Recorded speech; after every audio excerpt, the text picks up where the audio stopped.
Le soleil se lève sur le quartier populaire de Yopougon. Aïcha, 22 ans, se réveille dans une petite chambre qu'elle partage avec sa jeune sœur. Les murs sont décorés de photos découpées de magazines de mode. Assise au bord de son lit, elle contemple l'écran fissuré de son téléphone, faisant défiler les photos de mannequins célèbres sur Instagram. Elle soupire longuement, une lueur d'envie dans les yeux. Elle se lève, se lave à l'eau froide dans la cour, puis s'habille pour aller travailler. Malgré la pauvreté, son port de tête, sa grâce naturelle et ses traits fins attirent déjà les regards dans la rue. Aïcha arrive au salon de couture de Tanti Mireille, une femme stricte mais juste. Elle repasse des boubous, prépare les bobines, accueille les clientes avec un sourire discret. Une femme élégante entre, Madame Kouyaté, cliente régulière, épouse d'un homme politique. En voyant Aïcha, elle s'étonne de sa beauté. « Tu es mannequin, ma fille. » Madame Kouyaté lui tend une carte. Un casting de mannequins est organisé en ville ce week-end. Intriguée, Aïcha glisse la carte dans son sac. Tanti Mireille l'observe du coin de l'œil, silencieuse. Une tension silencieuse se crée, l'ambition commence à frémir. Le samedi matin, Aïcha emprunte une robe à une voisine, emprunte même des talons trop grands. Elle prend un gbaka jusqu'au centre-ville, le cœur battant. Dans le hall d'un grand hôtel, des dizaines de jeunes femmes attendent. Toutes plus apprêtées les unes que les autres. Mais quand vient son tour, son regard, sa démarche naturelle, sa beauté brute séduisent immédiatement le photographe. Il lui demande de revenir pour une séance test. Aïcha n'en revient pas. Sur le chemin du retour, elle sourit bêtement. Quelque chose a changé. Elle ne le sait pas encore, mais elle a franchi une porte invisible. Dans le couloir du casting, elle reconnaît un visage familier. Soraya, ancienne camarade du lycée. Soraya porte une perruque brésilienne, des lunettes de marque, des talons aiguilles. Aïcha est surprise. Elle se salue, se remémore leurs années scolaires. Soraya parle de sa vie, dans les milieux, des voyages à Dubaï, des contrats publicitaires, des soirées privées. Elle observe Aïcha avec un sourire en coin. « T'as quelque chose, Aïcha. Si tu joues bien tes cartes, tu peux percer. » Aïcha sourit, gênée. Elle sent que Soraya lui parle avec un double langage, comme si elle voulait l'attirer quelque part. La graine est plantée. Quelques jours plus tard, Soraya envoie un message à Aïcha. « Viens ce soir. Il y a une rencontre importante. » Aïcha hésite, puis accepte. Elle rejoint Soraya dans un lounge chic d'Abidjan. Ambiance tamisée, homme en costume, jeune femme en robe moulante. Soraya présente Aïcha à un certain Monsieur Lamine, qui propose de l'aider dans sa carrière, en échange de sa disponibilité.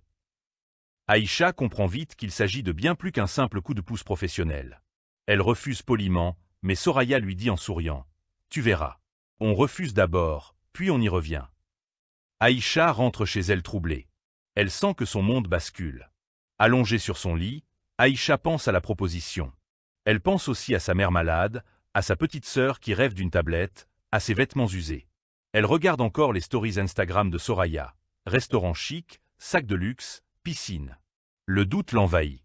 Mais au fond, quelque chose la retient. Une peur de se perdre. Elle se parle à elle-même. « Je veux réussir, mais pas comme ça. » Elle décide de se concentrer sur le casting. Mais elle sent déjà que ce milieu est rempli de pièges. Elle pense à son père disparu, à ses valeurs. Pour combien de temps tiendra-t-elle? Un soir, en allant acheter du pain, Aïcha tombe sur un attroupement devant une fresque murale. Un jeune homme barbu, pinceau à la main, peaufine un portrait d'une vieille femme. Touchée par la tendresse du trait, elle s'arrête. Le jeune homme la remarque. « Tu veux poser ?» demande-t-il. Elle rit, pense qu'il plaisante. Il insiste, « J'aimerais peindre quelqu'un de vrai. » Intriguée, Aïcha accepte de revenir un autre jour. Yvan est modeste, sincère, passionné. Il vit de petits tableaux qu'il vend à des touristes. Il n'a rien de tapax en grave-l'œil, et c'est peut-être ce qui attire Aïcha, inconsciemment.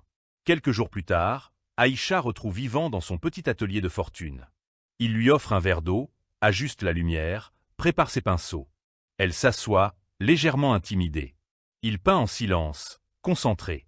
Aïcha observe les toiles autour d'elle. Visages, scènes de rue, portraits de femmes au regard profond. Elle sent qu'ici, elle est regardée autrement. Pas comme un corps, mais comme une âme. Ils discutent un peu. Yvan parle d'art, de la société, de l'Afrique. Lorsqu'elle part, il lui dit « Tu as quelque chose de rare. » Pour la première fois, elle se sent vue. Aïcha est appelée pour défiler lors d'un petit événement organisé par une marque locale. Elle emprunte une robe du salon où elle travaille, arrive un peu en retard. En coulisses, elle est stressée, entourée de filles plus expérimentées. Mais sur le podium, tout change. Elle marche avec une élégance instinctive. Le public est conquis. Un blogueur mode prend une photo d'elle et la poste sur Instagram. En quelques heures, elle reçoit des messages, des invitations. C'est une première réussite. Elle rentre chez elle le cœur léger. Elle croit enfin toucher à son rêve, sans vendre son âme. Le lendemain, Aïcha traverse le quartier comme une star locale. Les voisines l'interpellent, on t'a vu sur Facebook. Sa mère est fière, sa sœur l'imite en talons. Même les garçons du coin changent de regard. Mais Aïcha se sent déjà un peu étrangère. Les regards envieux, les compliments intéressés, elle sent que quelque chose a changé. Dans sa chambre, elle revoit les photos du défilé, puis celles des filles comme Soraya. Une question commence à la hanter. Jusqu'où suis-je prête à aller? Un sourire triste naît sur ses lèvres. La beauté, elle le sent, est une arme à double tranchant. Un soir, alors qu'Aïcha sort d'une répétition pour un shooting, Soraya l'attend devant le studio, installée dans une voiture de luxe avec chauffeur. Elle descend et l'embrasse bruyamment, admirant ses progrès. Tu montes vite, hein. Mais tu sais que dans ce milieu, seule la beauté ne suffit pas. Elle lui propose à nouveau de l'accompagner à une soirée très privée, où des gens qui comptent seront présents. Aïcha hésite, tente de décliner poliment. Mais Soraya insiste, juste pour observer, rien de plus. Curiosité, ambition et une pointe d'envie font céder Aïcha. Cette fois, elle décide d'y aller. La soirée a lieu dans une villa luxueuse à Cocody. Voiture de luxe alignée, sécurité à l'entrée, ambiance feutrée. Aïcha entre dans un monde de luxe ostentatoire. Musique douce, champagne, femme aux robes moulantes, homme d'âge mûr à l'allure sûre. Soraya la présente à Monsieur Diabaté, un homme au regard froid et au sourire maîtrisé. Il l'observe longuement, puis lui parle avec une douceur calculée. Tu pourrais aller très loin, mais tu dois comprendre comment fonctionnent les règles du jeu. Il ne dit jamais clairement ce qu'il veut, mais tout est sous-entendu. Il propose de l'aider, en échange de sa loyauté. De retour chez elle, Aïcha tourne en rond. Elle repense à Diabaté, à la manière dont il l'a regardé, au sous-entendu. Le lendemain, elle envoie un message à Soraya. « Merci pour la soirée, mais je ne suis pas intéressée. » Soraya lui répond juste « Tu changeras d'avis. » Quelques jours passent. Aïcha reçoit un colis anonyme. Une boîte contenant un téléphone neuf, un parfum de luxe et une enveloppe remplie d'argent. Aucun mot.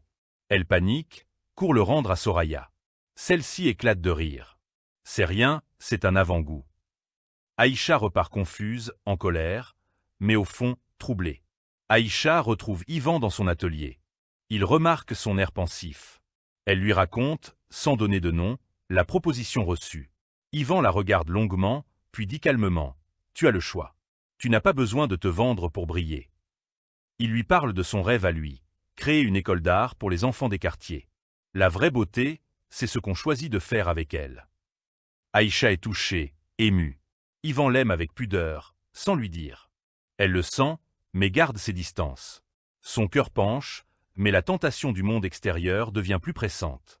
Aïcha reçoit un appel de son agence. Des opportunités de défiler à l'étranger sont possibles, si elle se rend disponible. Elle voit d'autres filles moins talentueuses, mais accompagnées, passer devant elle. Sur Instagram, les likes explosent dès qu'elle publie des photos sexy. Les marques affluent, mais demandent des rencontres préliminaires.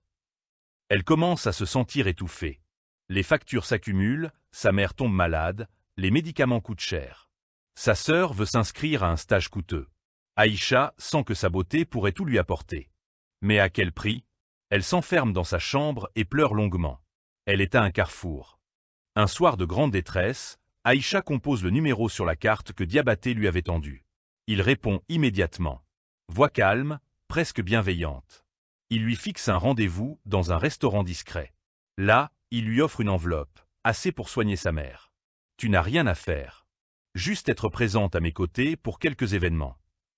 Aïcha, les mains tremblantes, accepte. Le pacte est scellé sans mots explicites. Ce soir-là, elle rentre avec des larmes silencieuses. Elle ne sent ni joie ni soulagement.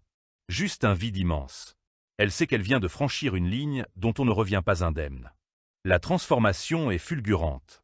Voiture avec chauffeur, tenue de grands créateurs, invitation dans des clubs VIP, interview dans un magazine. Les gens la regardent autrement, l'admire, l'envie. Diabaté s'affiche avec elle comme un trophée, tout en gardant sa famille bien cachée. Aïcha devient l'ombre d'elle-même.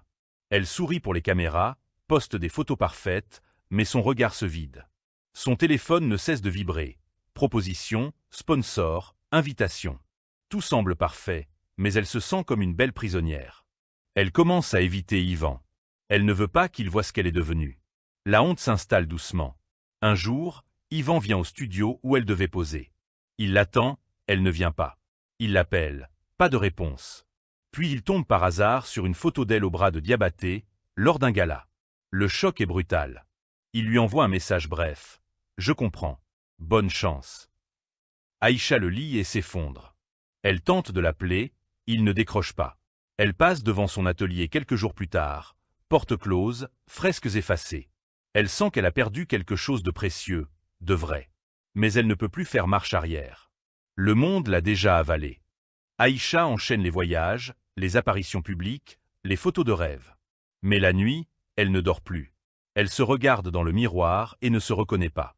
Son corps appartient à un autre, sa vie n'est qu'un décor. Elle évite sa famille, ment à ses proches. Un jour, elle fait un malaise lors d'un shooting.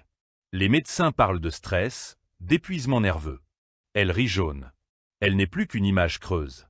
Elle pense parfois à disparaître. Mais quelque chose, au fond d'elle, hurle encore. Elle veut fuir, mais elle est piégée dans une cage dorée. Et chaque jour, elle s'enfonce un peu plus. Lors d'une soirée avec des hommes d'affaires étrangers, Diabaté, alcoolisée, l'humilie devant tous. Il parle d'elle comme d'un « investissement », plaisante sur son rendement. Un des hommes tente de la toucher. Elle le repousse, Diabaté la gifle violemment devant tous. Silence. Puis rire. Aïcha reste figée. Elle comprend, enfin, qu'elle n'est qu'un objet de luxe pour des hommes qui n'ont jamais vu son humanité. Elle rentre seule cette nuit-là, en taxi. Son visage enflé, son cœur en miettes. Elle regarde son reflet dans la vitre. C'est la première fois qu'elle se voit vraiment. Et elle a peur. Après la gifle, Aïcha se retire pendant plusieurs jours. Aucun post sur les réseaux. Pas de réponse aux appels. Les marques qui la sollicitaient commencent à l'oublier. Soraya lui envoie un message sec. « Ce monde n'attend personne. Tu veux briller ou disparaître ?» Aïcha l'ignore. Sa mère s'inquiète. Elle tente de rentrer à Yopougon, mais même là-bas, elle n'a plus sa place. Les gens la regardent avec jugement ou jalousie. Les enfants la pointent du doigt. C'est la fille du vieux là, non? Aïcha comprend que sa chute est silencieuse, mais brutale. Elle est seule. Un soir, Aïcha rentre à la maison familiale, maquillée pour dissimuler les traces de la gifle. Sa mère la reçoit avec tendresse, mais aussi inquiétude. « Tu es trop maigre. Qu'est-ce qu'on t'a fait ?» Aïcha ment, comme toujours, juste fatiguée. La nuit, elle pleure dans sa chambre. Le lendemain, elle trouve sa mère en train de prier en silence. Elle l'écoute réciter un psaume, les yeux humides. Aïcha réalise combien elle s'est éloignée de tout ce qui comptait vraiment. Le poids de la honte est insupportable. Elle songe à tout abandonner, mais se demande encore comment sortir de ce piège. Diabaté lui envoie une dernière convocation. Une soirée à Grand-Bassam, avec des invités étrangers. Elle refuse. Il envoie un homme la chercher. Elle se débat. Il menace de publier des photos compromettantes. Elle finit par céder. À la soirée, elle est traitée comme un objet. On la fait danser devant des hommes ivres, on la force à sourire. Elle se réfugie dans la salle de bain, vomit, puis se regarde dans le miroir. Un regard vide. Une femme morte à l'intérieur. Cette nuit-là, après avoir rempli son rôle, elle s'enfuit à pied, sans sac, sans téléphone. Elle erre jusqu'à l'aube, en haillons. Aïcha se retrouve sur un pont surplombant la lagune. Elle regarde l'eau noire. Elle pense à sa vie avant, à sa sœur, à Yvan, à la petite fille qu'elle était. Ses pieds glissent sur le rebord. Elle ferme les yeux. Une voix l'appelle soudain. Une femme, vendeuse ambulante, qui lui dit doucement « Ma fille, ne saute pas. Dieu t'aime encore. » Elle s'effondre. La vendeuse la prend dans ses bras comme une mère. Ce moment la sauve. Elle comprend qu'elle n'est pas totalement perdue. Mais elle devra tout recommencer à zéro. Quelques jours plus tard, la presse parle d'un scandale politique. Diabaté est accusé de corruption. Il fuit le pays. La presse People mentionne brièvement Aïcha comme une des filles à son service. Son nom est traîné dans la boue. Les contrats publicitaires tombent. Les gens se détournent. L'agence de mode l'efface de son site. Aïcha n'a plus rien. Pas même son image. Elle est au fond du trou. Mais paradoxalement, elle ressent un étrange soulagement. Diabattée hors jeu, elle est libre. Pour la première fois, vraiment libre de choisir. Même si c'est dans la ruine. Elle retourne vers l'atelier d'Ivan. Tout est fermé. Elle insiste, passe chaque jour. Un matin, elle le trouve, en train de repeindre la façade. Il la voit. Silence long. Elle s'approche. Il la fixe. Elle murmure, honteuse, « Je suis désolée ». Il ne répond pas. Puis dit simplement, « Tu es encore vivante ». Elle hoche la tête. Il la fait entrer, lui offre un verre d'eau. Il ne parle pas de son passé. Il lui propose de l'aider à repeindre un mur. Aïcha s'accroche à ce geste. Elle sent que peut-être, elle peut être pardonnée. Aïcha commence à travailler avec Ivan sur un projet mural dans un centre communautaire. Elle apprend à peindre. Elle parle peu, mais écoute beaucoup. Elle lit, Médite. écrit. Elle suit une thérapie gratuite dans un centre pour femmes en détresse. Elle retrouve sa sœur, reprend contact avec sa mère. Elle s'habille autrement. Elle quitte les réseaux sociaux. Elle devient invisible, mais enfin authentique. Chaque jour est une lutte, contre l'orgueil, la honte, le désir de tout fuir. Mais elle avance. Pas à pas. Elle ne veut plus séduire. Elle veut guérir. Un jour, elle croise Soraya dans un supermarché. Celle-ci est méconnaissable, très maquillée, regard dur, fatiguée. Soraya hausse les épaules. « Tu t'es cru meilleur que moi? Regarde-toi maintenant. » Aïcha ne répond pas. Elle lui tend un petit papier, l'adresse du centre pour femmes. « Si un jour tu veux parler. » Soraya le froisse, rit nerveusement. Aïcha s'en va, sans se retourner. Elle comprend que certaines personnes ne veulent pas être sauvées. Et que parfois, le salut vient dans le silence. Aïcha termine sa première fresque murale. Une femme debout, le visage tourné vers la lumière. Elle la signe timidement. Le centre organise un vernissage. Des enfants l'embrassent, des femmes lui sourient. Elle ne se sent pas une star, mais une femme debout. Ivan lui prend la main. Ils ne sont pas encore en couple, mais complices. Elle sent qu'il l'aime toujours. Et cette fois, elle se sent digne d'être aimée. Le regard qu'elle porte sur elle-même a changé. Elle n'est plus belle pour plaire, elle est belle parce qu'elle s'est relevée. Le téléphone sonne. Une grande maison de production veut l'intégrer dans un documentaire sur la résilience. Exposer son passé? Encore? Finalement, elle accepte. Mais à ses conditions. Pas de retouches, pas de maquillage, pas de filtre. Elle veut raconter son histoire pour prévenir d'autres filles. Dans la dernière scène, elle marche dans son quartier, en jean simple, le regard droit. Des enfants la saluent, des femmes la bénissent. Elle sourit. Elle a payé le prix de la beauté. Mais elle a retrouvé ce qu'elle avait perdu, sa liberté.